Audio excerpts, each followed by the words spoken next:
பேர் புருஷோத்தமன். நான் கோயம்புத்தூர்லேருந்து வர்றேன். இப்போது அசோகனுடைய இந்த டூரிஸ்ட்டை பற்றி பேசுகிறதுக்கு நிறைய இருக்குது. ஃபஸ்ட்டு ஒரு விஷயம், முதல்ல நம்ம எல்லாருக்கும் ஒரு பெரிய நான் வந்து மற்றவங்க எல்லாருக்கும் ஒரு பெரிய ஒரு நன்றி என்ன சொல்லிக்கிறேன் அப்படின்னா, நிறையா குரூப் போயிட்டு அசோக் கூட இவங்களாம் இப்போ தான் ஃபஸ்ட்டு. ஆனால் இந்த ஒரு குரூப்பில் நான் பார்த்தது என்னென்னா, எல்லாருமே ஒன்றுக்கு ஒன்று ஒரு பரிபூர்ணமாக ஒரு சந்தோஷமாக ஒன்றுக்கு ஒன்று ஹெல்ப் பண்ணிவிட்டு அவர் சொன்ன டைமுக்கு வந்துட்டு எங்கேயும் லேட்டாக பண்ணிட்டோம். அதுக்கு முதல் நம்ம எல்லாருக்கும் நான் வந்து ஒரு பெரிய நன்றி தெரிவிச்சுக்கிறேன். அப்புறம் மற்றதெல்லாம் நீங்கள் பேசிட்டீங்க. ஐயா பேசுனது நான் பேச வேண்டியது நிறையா அவர் பேசிட்டாரு. பட் அசோக்கோட பர்மிஷனோட ஒரு சில விஷயங்கள் சொல்கிறேன். உண்மையாகவே சொல்கிறேங்க, ஏன் நான் வந்து நகைச்சி சொல்லிச்சுலையா நான் சண்டை போட்டு கூட்டிகிட்டு வந்தேன் அப்படின்னு. நான் வேறு யார், நான் அத்தை ஜெயக்குமார் அண்ணெல்லாம் வந்திருக்கிறோம். ஆனால் வேறு குரூப் கூட போயிருக்கோம். எந்த குரூப்லையும் நான் இவங்களை கூப்பிட மாட்டேன். ஆனால் அசோக் கூட ஏன் கூப்பிட்டேன் அப்படிங்கிறதுக்கான மெயின் காரணம் என்னென்னு சொல்லி கேட்டிங்கன்னா, மேடம் சொல்லிட்டு போனாங்க. அவங்க அந்த மேடம் அம்மாவும் சொன்னாங்க, ஒரு 2 மாதத்துக்கு முன்னாடி ஒரு டூரு, அவன் கோவிச்சுப்பா இருந்தாலும் பரவாயில்ல சொல்கிறேன், என் தம்பி தான்.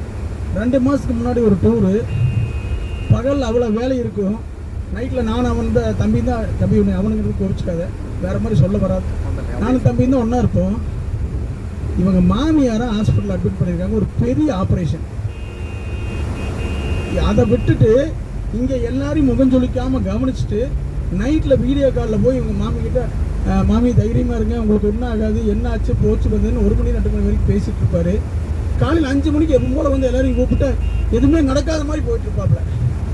வீட்டில் கூப்பிடுவாங்க, எப்போ வருவியா இல்லையான்லாம் கேட்பாங்க. பொண்ணுக்கு 2 பேர் ரொம்ப சங்கடப்படுவாங்க.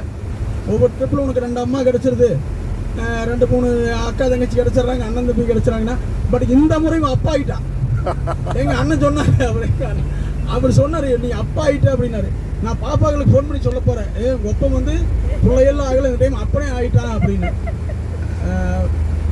வைணவத்தில் அண்ணன் சொன்ன மாதிரி சைவத்துலேயும் அதுதான், வைணவத்துலேயும் அதுதான், எல்லாத்துலேயும் அதுதான். இறைவனுக்கு ரொம்ப பிடிச்சது அடியார்கள்.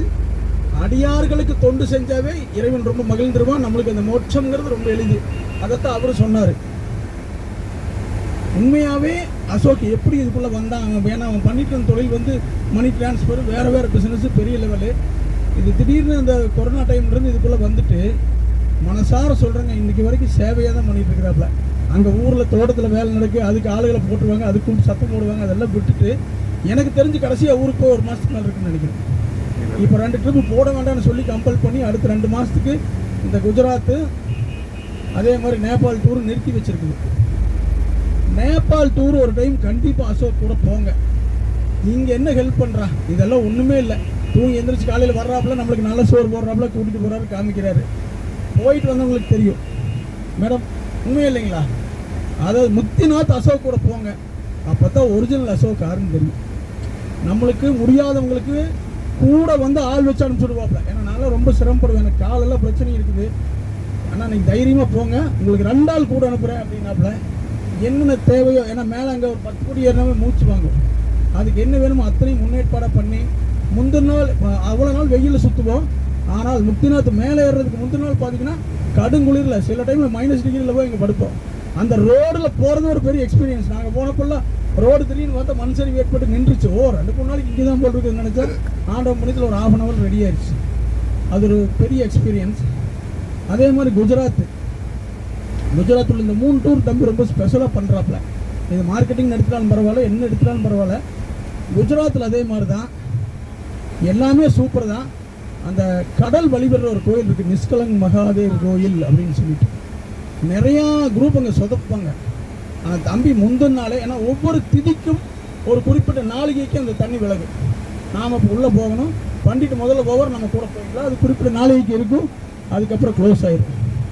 அங்கே வந்து அந்த கடலுக்கு பக்கத்துலேயே ஒரு ரெசார்ட் எடுத்து அங்கே கொண்டு எங்களை தங்க வச்சு கரெக்டாக அந்த டைமுக்கு கூட்டிகிட்டு போய் அந்த தரிசனம்லாம் ரொம்ப பெரிய தரிசனம். அதெல்லாம் கனவுலையும் கூட நினச்சி பார்க்க முடியாத அளவுக்கு ஒரு பெரிய தரிசனம். அதே மாதிரி எல்லா துவாரகாவும், அந்த மெயின் துவாரகா, ருக்மிணி துவாரகா, பேட் துவாரகா எல்லாமே சூப்பராக சுற்றி காமிச்சு கொண்டு வந்துட்டேன். நான் 3 குரூப்புக்கும் சேர்ந்து பேசிட்டேன், 3 டூருக்கு சேர்ந்து பேசிட்டேன்.